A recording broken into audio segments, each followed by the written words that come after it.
Hello guys, before we start with our discussion, make sure that you have your modules with you since we will be having a podcast. I'm recording this late at night para lang tahimik ang kapaligiran. Now let us start with experiment number 7. This is the secretor status determination using saliva. This is your experiment number 7. However, we do not have the means to perform this test. You may be familiar with the ABO blood group system in RBCs, but did you know that in a significant proportion of individuals, these same blood group antigens can be detected in body fluids? This has profound implications in transfusion medicine, forensic science, infectious disease research, and even transplantation immunology. Our focus will be on the principle, methodology, and clinical significance of the hemagglutination inhibition test for secretor status determination. By the end of this session, you should be able to explain how this test works, why saliva is the specimen of choice, and the implications of being a secretor or non-secretor.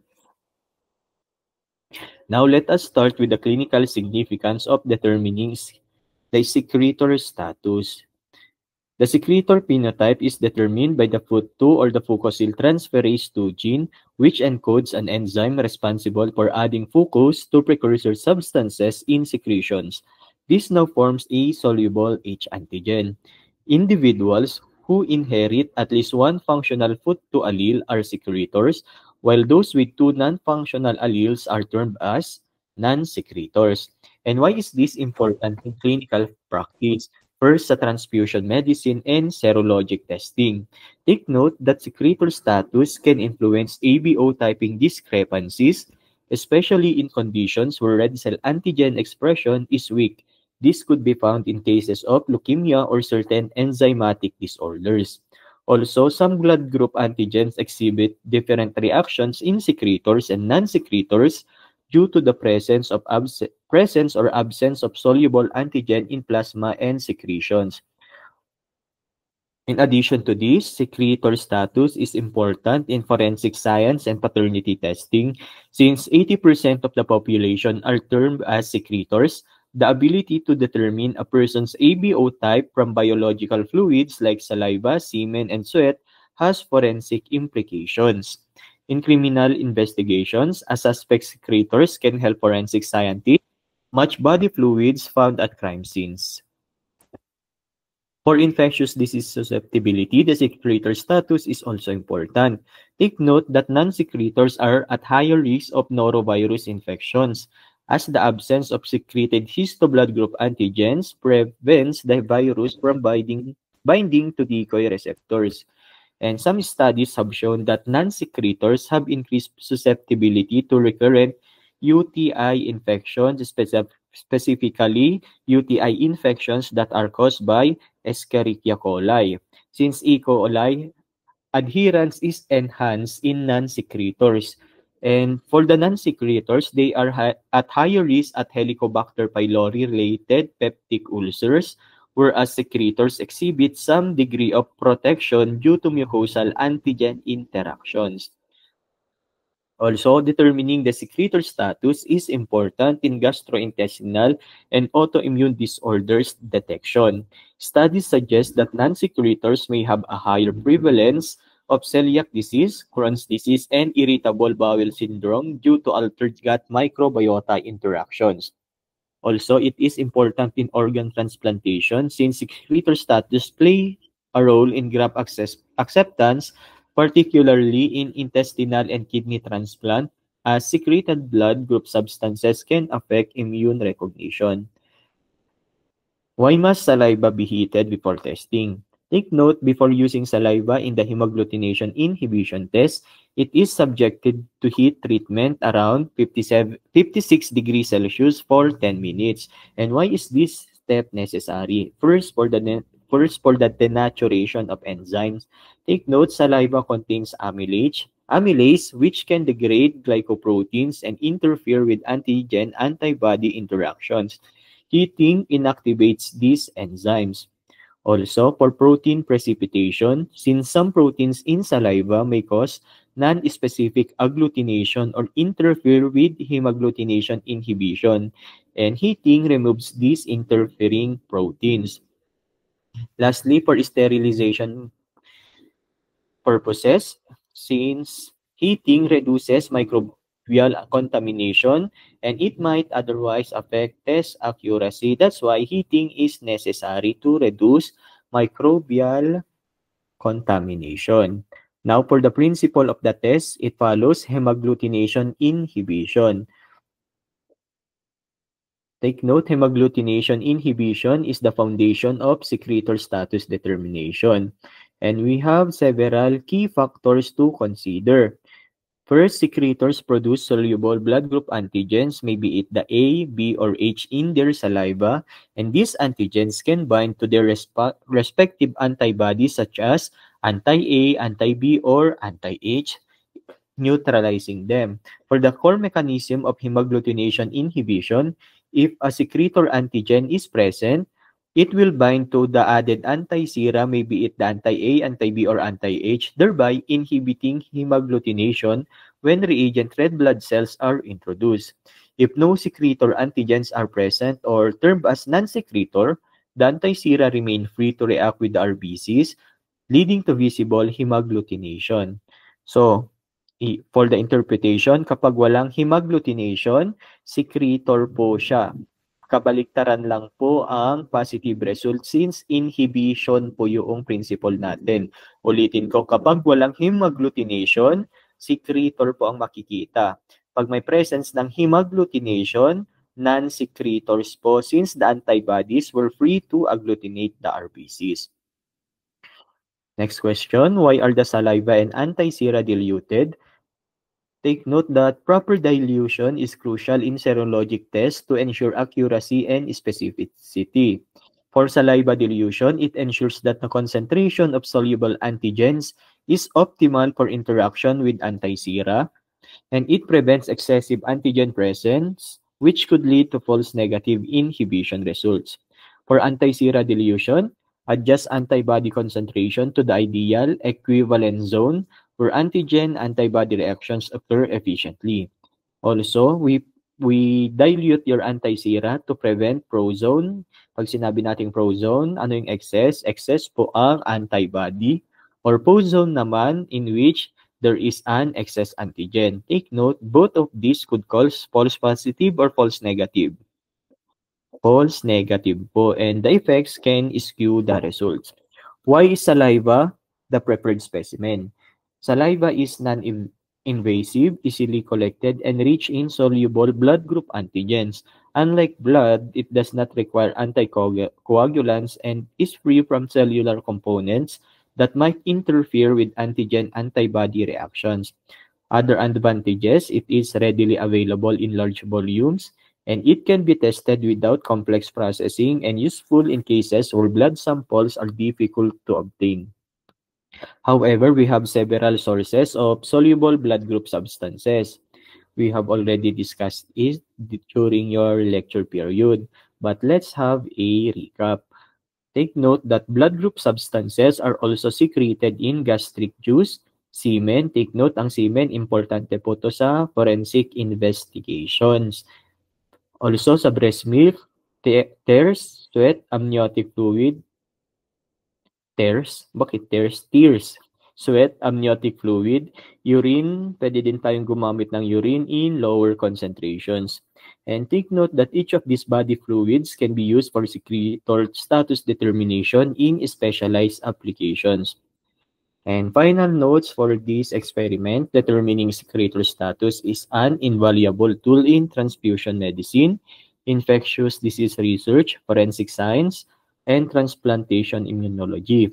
The hemagglutination inhibition test provides a simple yet highly informative method for detecting soluble blood group substances in saliva.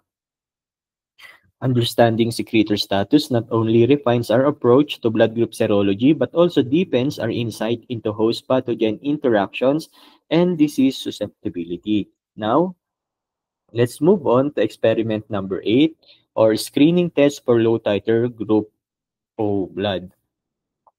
Take note that type O blood is often referred to as the universal donor, especially for red blood cell transfusion due to the absence of A and B antigens on its erythrocytes. However, a crucial concern arises when transfusing whole blood from type O donors to non-O recipients.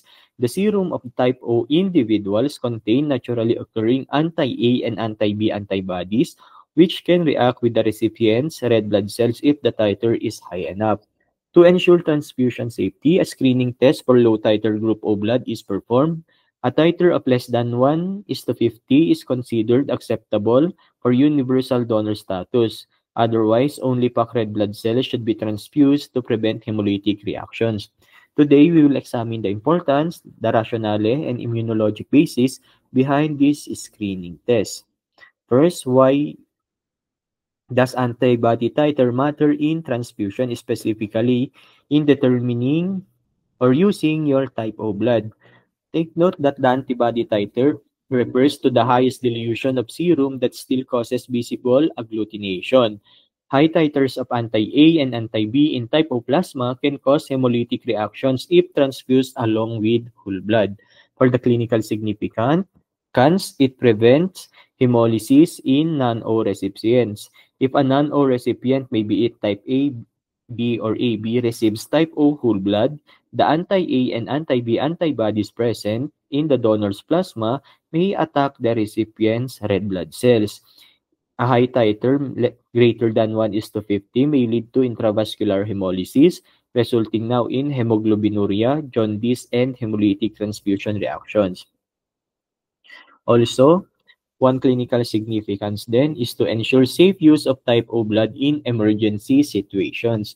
In massive transfusion or trauma cases, type O blood is often used as an emergency substitute when the patient's blood type is unknown. Determining antibody titer ensures that only low titer O blood is used, reducing now the risk of hemolytic complications, specifically yung mga hemolytic transfusion reactions po natin. Also, to avoid hemolysis in neonatal transfusion, take note that neonates are highly susceptible to hemolytic reactions. If a neonate with type A or B receives type O whole blood, a high titer antibodies can cause severe hemolysis, especially in cases of exchange transfusions. And low titer group O blood is preferred in neonatal and pediatric transfusions. Therefore, determining the antibody titer ensures safe and compatible transfusion practices, particularly when whole blood is used. Next question, why is the test done among type O blood? Take note, there is a unique serological profile between type O individuals. Type O individuals naturally produce IgM and IgG anti-A and anti-B antibodies, unlike type A or B individuals who only produce antibodies against the non-self antigen. The high antibody content in type O plasma means that transfusing whole blood from type O donor to a non-O recipient could pose a serious risk if the antibody titer is high. Why not test type AB or ABB blood on the other hand? Take note, pag type A and B individuals, they only produce only one type of antibody. It could either be your anti-B or anti-A respectively. Diba sa Karl-Landsteiner rule natin, kapag type A ka, the corresponding antibody will never be found. Therefore, yung kabaliktaran yung makikita. And in type A-AB individuals, they do not produce naturally occurring ABO antibodies. Para matandaan nyo to, parang ganitong sundin nyo. Si AB, walang antibody. Walang malilito. Si AB, walang antibody. And sa AB, their plasma is generally safe for transfusion. On the other hand, kapag type O individuals naman tayo, they produce both anti-A and anti-B, making them the primary concern in whole blood transfusion. For clinical implications, because type O individuals produce both anti-A and anti-B, their plasma can react strongly with non-O blood types, leading now to hemolysis of recipient RBCs, acute hemolytic transfusion reactions, and even transfusion-related morbidity. Hence, we screen for low-titer type O blood before using it as a universal donor source. Hindi ibig sabihin na pag type O ka, pwede nang isalin po specifically kapag whole blood ang ginamit. Kailangan mo nang makuha yung titer levels niya. Next question, why doesn't type O serum always cause a positive reaction with your A and B cells? At first, this may seem contradictory if type O serum contains anti-A and antibody. And why does it sometimes not react when mixed with A and B cells? Now, let's break it down. Now, the factors that prevent agglutination in some cases, first factor to consider is the low antibody titer. If the antibody concentration is low, around less than 1:50, there may not be enough antibodies to cause visible agglutination. This is why low titer O blood is considered safe for universal transfusion. For the immunoglobulin class of the antibodies, sabi natin, si IgM antibodies natin, these are large pentameric molecules that cause strong agglutinations. And IgG antibodies, on the other hand, are smaller and may not cause visible agglutination without enhancement techniques. And in some type O individuals, they predominantly produce IgG, anti-A, and anti-B, which may not result in immediate visible reactions unless a secondary enhancement is used pag gumamit tayo or napunta na tayo sa AHG phase. Another factor that prevents agglutination in some cases is the Prozone effect, in which there is an excess antibody. In cases where there is excess antibody, antigen-antibody complexes may form without lattice formation. It will now lead to false negatives reactions. And diluting the serum helps prevent this issue and ensures accurate titer determination. And lastly, yung temperature dependence of antibody reactivity. Take note that IgM antibodies are typically cold reacting and it reacts best at what temperature? Below 22 degrees Celsius or at room temperature, and some references say around 4 to 22 degrees Celsius. While your IgG antibodies, on the other hand, they react best at 37 degrees Celsius. And if testing is not done at body temperature, IgM, anti-A, and antibody may not be detected. Ulitin natin, ano yung tatlong factors na tatandaan kay IgM? Tatlong M, malamig, malaki, at mabilis. To conclude this and to summarize this, type O serum can cause agglutination with A and B cells. Factors such as low antibody titer, immunoglobulin class, and test conditions that can prevent visible reactions. This is why titer screening is crucial for ensuring the safe transfusion of type O blood. Ano pang pwede nating sabihin to idagdag? Si type O red blood cells natin, take note, si type O red blood cells can be transfused to any ABO group. But si type O whole blood is only universal if the antibody titer is less than 1:50. Ulitin natin, si PAC red blood cells na type O, pwede po siyang i-transfuse sa lahat ng ABO type individuals. However, si O whole blood is only universal if the antibody titer is less than 1:15. Basta pag mababa si antibody titer natin, pwede pong i-transfuse si whole blood na type O. Since yung high titer type O blood natin, this can cause hemolytic transfusion reactions, especially in neonates and non-O recipients. That's why screening for low titer type O donors is crucial in emergency, neonatal, and massive transfusion scenarios. And type O serum may not always cause a positive reaction with A and B cells due to several factors like yung low antibody titers natin, yung IgG predominance, and Prozone effects. But if we understood these principles, we can ensure safe and effective transfusion practices in clinical settings. Now, let's move on to experiment number 9 or RH grouping natin. Take note that the RH blood group system is the second most clinically significant system in transfusion medicine after ABO. It consists of over 49 antigens, but the most immunogenic and clinically relevant is your capital D. And the terms Rh positive and Rh negative refer to the presence or absence of the D antigen on red blood cells.